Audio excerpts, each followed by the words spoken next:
दिल्ली के चुनावी समर में ताबड़तोड़ रैलियां तीनों ही पार्टियां कर रही हैं, अपना दमखम दिखा रही हैं और एक दूसरे पर हमलावर हो रही हैं। और इसी पर बात करने के लिए हमारे साथ हैं इस वक्त जैस्मिन शाह, आम आदमी पार्टी की तरफ से।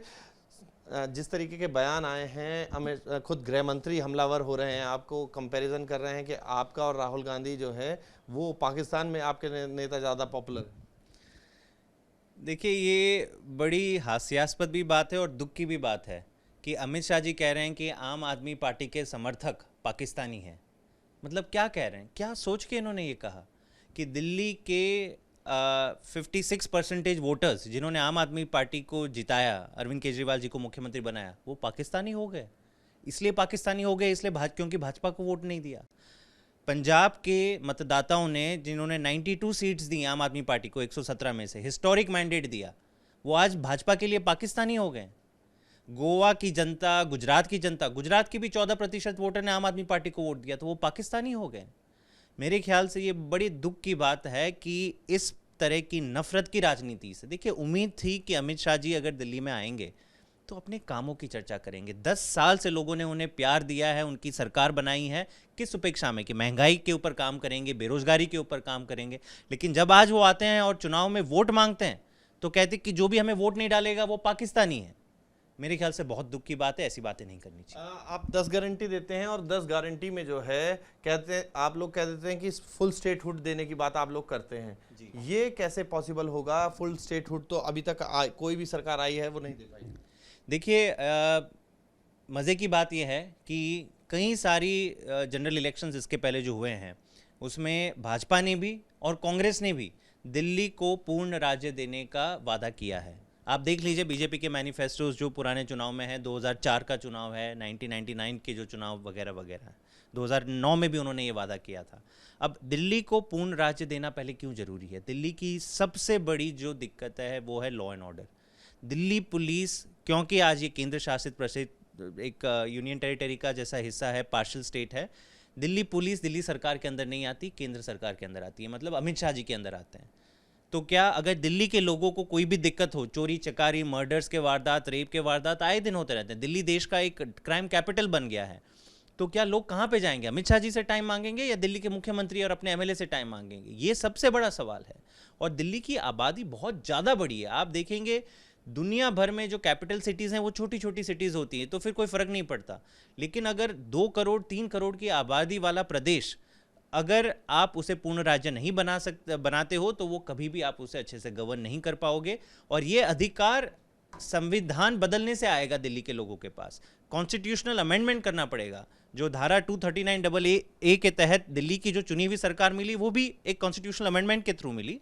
तो इसमें पूरी की पूरी इंडिया गठबंधन एक आवाज़ में, एक सुर में कह रही है कि दिल्ली की सरकार, जो दिल्ली के लोग चुनते हैं, उनको एक अगर पूर्ण राज्य का दर्जा दिया जाए तो जो भी सारी सुख सुविधाओं की बात होती है उसमें जिम्मेदारी फिर दिल्ली सरकार की बनेगी। आज की तारीख में जो हो रहा है कि जो सिलेक्टेड लोग हैं, LG is a selected individual, वो रोब जमाते हैं दिल्ली के चुने हुए मुख्यमंत्री के ऊपर। क्यों? क्योंकि आज पूर्ण राज्य नहीं है। तो ये एलजी का जो राज है, जो एक कॉलोनियल राज की तरह ही एलजी का राज यहाँ पे दिल्ली में चलता है, वो बंद होगा और जनता का राज शुरू होगा। तभी होगा जब पूर्ण राज्य मिलेगा। आपके नेता मुखिया हैं, जा रहे हैं जनता के बीच, जेल से जो आए हैं वो बेल पर आए हैं, वो भी थोड़े दिनों की, और कह रहे हैं कि मुझे जेल ही नहीं जाना पड़ेगा। अरविंद केजरीवाल जनता के बीच जाके कह रहे हैं कि अगर आपने आम आदमी पार्टी को वोट दिया तो मुझे जेल नहीं जाना पड़ेगा। ये क्या चक्कर है? देखिए, ये इसके पीछे जो कारण है वो देश के लोगों को साफ पता है कि आज की तारीख में ईडी और सीबीआई भाजपा का एक पॉलिटिकल विंग, भाजपा का एक प्रकोष्ठ बनकर रह गई है। ईडी और सीबीआई की चार्जशीट उनके दफ्तर में नहीं लिखी जाती, भाजपा के मुख्यालय में लिखी जाती है। और मैं कैसे कह रहा हूँ? ये मैं इसलिए कह रहा हूँ कि पहले भाजपा के प्रवक्ता बोलते हैं कि संजय सिंह जी गिरफ्तार होंगे, मनीष सिसोदिया गिरफ्तार होंगे, अरविंद केजरीवाल गिरफ्तार होंगे। ये आप देख लीजिए उनके बयान। कई हफ्तों, कई महीनों पहले उन्होंने ये बोलना शुरू कर दिया था, फिर ईडी की चार्जशीट बनती है और इन लोगों की गिरफ्तारी होती है। तो मतलब ये है कि ईडी, सीबीआई, तमाम जांच एजेंसी को अगर निष्पक्ष तरीके से जांच करेंगे तो ना अरविंद केजरीवाल जी जेल में रहेंगे, ना मनीष सिसोदिया, लगभग जितने भी बड़े बड़े विपक्षी नेता, हेमंत सोरेन वगैरह, जिनको फर्जी मुकदमे में केवल और केवल भाजपा के कहने पर ईडी और सीबीआई ने जेल के अंदर डाला है, वो सारी चीज़ें खत्म हो जाएगी। आप फिर वापस लौटते हैं आप लोग तो गठबंधन में हैं, 23 सीटों पर मुश्किल से चुनाव लड़ रहे हैं, पूरा देश है, और आप लोग इतना दावा कर रहे हैं कि 10 गारंटियां देश में, बिजली मुफ्त हो जाएगी, पानी मुफ्त हो जाएगा, लोगों को ट्रांसपोर्ट मुफ्त मिलेगा, बहुत सारी 10 गारंटियां आपने दे दी हैं। वो गठबंधन में रहते हुए कैसे लागू करा पाएंगे जैस्मिन जी? देखिए, गठबंधन है तभी तो हम ये कह पा रहे हैं। अगर पिछले चुनाव की तरह केवल आम आदमी पार्टी अकेले लड़ रही होती तो हम देश के लोगों को ये गारंटियां नहीं दे पाते। लेकिन आज की तारीख में आम आदमी पार्टी इंडिया गठबंधन का एक अहम हिस्सा है। आज अरविंद केजरीवाल जी इसीलिए अंदर है क्योंकि इंडिया गठबंधन के साथ आम आदमी पार्टी ने अपना हाथ जोड़ा है। तो अरविंद केजरीवाल जी ने जो गारंटी दी है वो देश को एक नया विजन देने की दिशा दिखाता है, और ये ज़रूर पूरी होगी क्योंकि हम इंडिया गठबंधन का हिस्सा है। हमें पूरी उम्मीद है कि पूरी इंडिया गठबंधन हमारे साथ सहमत है, और ये जो कॉमन मिनिमम प्रोग्राम बनेगा, जब इंडिया गठबंधन बिल्कुल जीत रही है, 4 जून को इंडिया गठबंधन की सरकार बन रही है, तो ये कॉमन मिनिमम प्रोग्राम ही ये 10 की 10 गारंटी होगी। आप हाँ ठीक है, ले लो। नहीं, आप कह रहे हैं कि 1000 रुपये महिलाओं को देंगे, महिला सुरक्षा की भी बात करते हैं। पहले तो इस पर बात कर लेते हैं कि 1000 रुपये आप देंगे भी कि तो कैसे देंगे, क्योंकि मुख्यमंत्री जेल में हैं और अभी तक सिर्फ बजट में पास हुआ ज़रूर है, लेकिन हर महिला को 1000 रुपये दे पाना संभव है? देखिए, मुझे अभी भी हैरानी होती है कि भाजपा के लोग ऐसे ऐसे सवाल पैदा भी करते हैं कि क्या ये दे पाएंगे, क्योंकि जब अरविंद केजरीवाल जी ने 2015 में बोला था, जब वो मुख्यमंत्री बने थे, कि मैं दिल्ली के सरकारी स्कूल को विश्व स्तरीय बना दूंगा, प्राइवेट से भी बेहतर बनाऊंगा, तो सबसे ज़्यादा सवाल भाजपा ने पूछे थे। लेकिन आज क्या है हकीकत? दिल्ली के सरकारी स्कूल से बेहतर कोई भी सरकारी स्कूल आज देश में नहीं है, प्राइवेट से भी बेहतर हो गए हैं। शानदार मोहल्ला क्लिनिक बनाएंगे, भाजपा ने उस पर भी सवाल खड़े किए थे, क्या हुआ? शानदार क्लिनिक बने।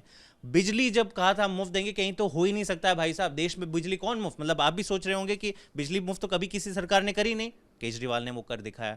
तो आज जब केजरीवाल ने, कहानी है केवल, बजट में बाकायदा पास करा है, इसके लिए जितना भी बजट होता है मेरे ख्याल से 10-15 हज़ार करोड़ आवंटित हुए हैं, वो सिक्योर्ड है, और इस स्कीम की पूरी रूपरेखा बनकर तैयार है, क्योंकि चुनाव आ गए हैं इसलिए वो पास नहीं हो पाई है। तो बिल्कुल जैसे चुनाव खत्म होते हैं, केजरीवाल जी की जो गारंटी होती है वो उनके लिए जाने जाते हैं, वो हर काम जो कहते हैं वो करते हैं, और उसी काम के आधार पे वोट मांगते हैं। तो जरूर ये पास होगा, और मेरे ख्याल से बीजेपी को ऐसी अफवाहें नहीं फैलानी चाहिए। आप महिला सुरक्षा की बात करते हैं, आप 10 साल जो लॉ एंड ऑर्डर रहा उस पर सवाल उठाते हैं, और बड़े सवाल उठाते हैं, लेकिन सवाल आप पर भी उठ रहे हैं, और सवाल इसलिए उठ रहे हैं क्योंकि आप ही की सांसद कह रही है कि आप मुख्यमंत्री के घर में मारपीट हुई और इस कदर मारा गया कि 308 तक लगानी पड़ी है। देखिए, अब तक भाजपा ने सारे जितने भी होता है ना, कि जितने भी दम लगाना था अरविंद केजरीवाल जी को रोकने के लिए, आम आदमी पार्टी को रोकने के लिए, वो लगाया है। पहले शराब घोटाले के हवाला देते हुए अरविंद केजरीवाल जी और मनीष सिसोदिया और सारे बड़े नेताओं को जेल के अंदर बंद कर दिया। उसका भी सच धीरे धीरे सबके सामने बाहर आ ही रहा है, और सुप्रीम कोर्ट ने भी जमानत दे दी है। तो वो उल्टा पड़ गया, लोग थू थू कर रहे हैं इनके ऊपर कि ये पूरा फर्जी मुकदमा, आप पूरे ऑपोजिशन को जेल में नहीं डाल सकते। इसके बाद अब ये स्वाति मालीवाल का मुद्दा लेकर आए। इसमें भी जब बात आई थी तो लोगों को समझ में नहीं आ रहा था कि कौन सही कह रहा है, कौन गलत कह रहा है। लेकिन जब से जो वीडियो क्लिप्स बाहर आ रहे हैं, मेरे ख्याल से वो पूरी की पूरी तरह दूध का दूध पानी का पानी करते हैं। इसमें जो सत्य है कि क्लियरली कोई ऐसा हादसा नहीं हुआ, बिल्कुल एक मनगढ़ंत घटना को प्रचारित किया जा रहा है, उसके आधार पे एफआईआर किया जा रहा है। और अब जैसे अभी तक तो आम आदमी पार्टी के नेताओं को जेल में डाला जा रहा था, तो अब केजरीवाल जी के पीए, उनके पर्सनल स्टाफ को भी जेल में डाला जा रहा है।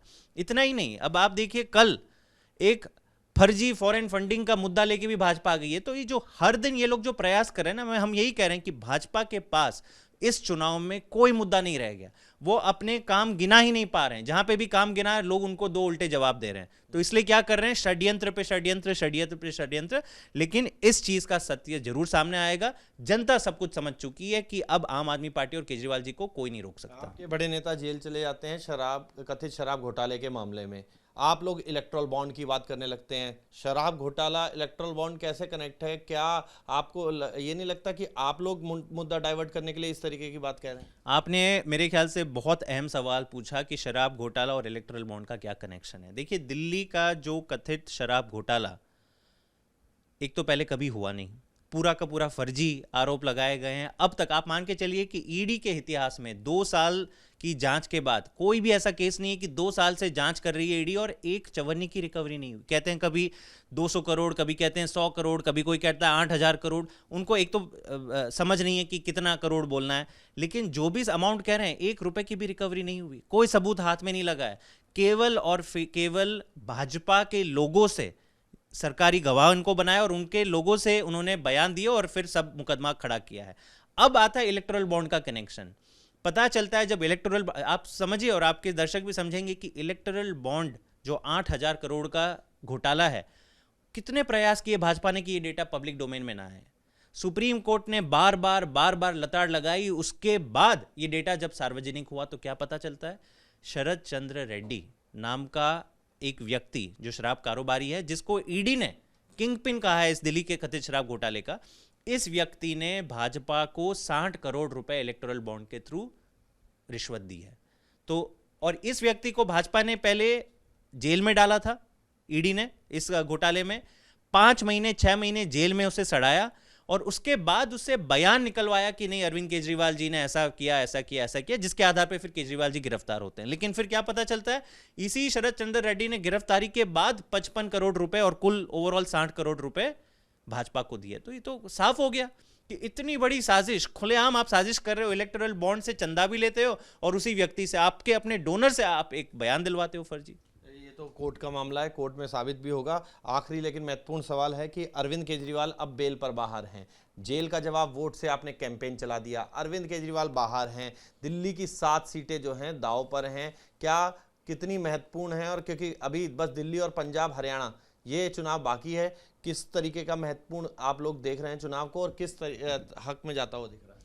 देखिए, इस चुनाव में लोगों के सामने बिल्कुल एकदम क्रिस्टल क्लियर 2 ऑप्शंस हैं। एक है अरविंद केजरीवाल, आम आदमी पार्टी इंडिया गठबंधन, जो जनता से जुड़े मुद्दों पर बात करता है, गारंटी देता है कि हम आपकी ज़िंदगी में सुधार लाएंगे, हम आपको शिक्षा देंगे, स्वास्थ्य देंगे, बिजली मुफ्त करेंगे, पूर्ण राज्य कराएंगे दिल्ली को, अग्निवीर स्कीम को ख़त्म करेंगे, तमाम चीज़ें जो लोगों से जुड़ी हुई है, रोज़गार के अवसर पैदा करेंगे। और दूसरी तरफ है मोदी सरकार, दूसरी तरफ है बीजेपी, जो ना केवल अपने काम गिनाने में असमर्थ हैं, लेकिन आगे के लिए भी उनके पास कोई विजन नहीं है। आप देखिए, पूरा चुनाव प्रचार इन्होंने धर्म, जाति, मंगलसूत्र, गाय भैंस, इन्हीं मुद्दों पे बात कर रहे हैं। आज कह रहे हैं पाकिस्तान। तो मुझे लग रहा है कि ये एक खोखला नैरेटिव वर्सेस रियल नैरेटिव का चुनाव है। हमें पूरा यकीन है, और जिस हिसाब से समीकरण आ भी रहे हैं, सर्वेस भी बाहर आ रहे हैं, कि पूरी तरह से एनडीए और बीजेपी ये चुनाव हार रही है। 300 से ज़्यादा सीटें जीतकर इंडिया गठबंधन 4 जून को सरकार बनाने वाला है। जी, तो जैस्मिन शाह जो काफ़ी कॉन्फिडेंट नज़र आ रहे हैं, जनता तय करेगी सबका भविष्य। और अब आम आदमी पार्टी के सामने सबसे बड़ी चुनौती 25 मई और 1 जून को होने वाली वोटिंग है, क्योंकि सबसे ज़्यादा सीटें जो आम आदमी पार्टी लड़ रही है वो पंजाब और दिल्ली के साथ हरियाणा की एक सीट है, जो इस वक्त दांव पर है। वीडियो जर्नलिस्ट जगदीश चंद के साथ मोहित बख्शी, न्यूज़ नेशन, दिल्ली।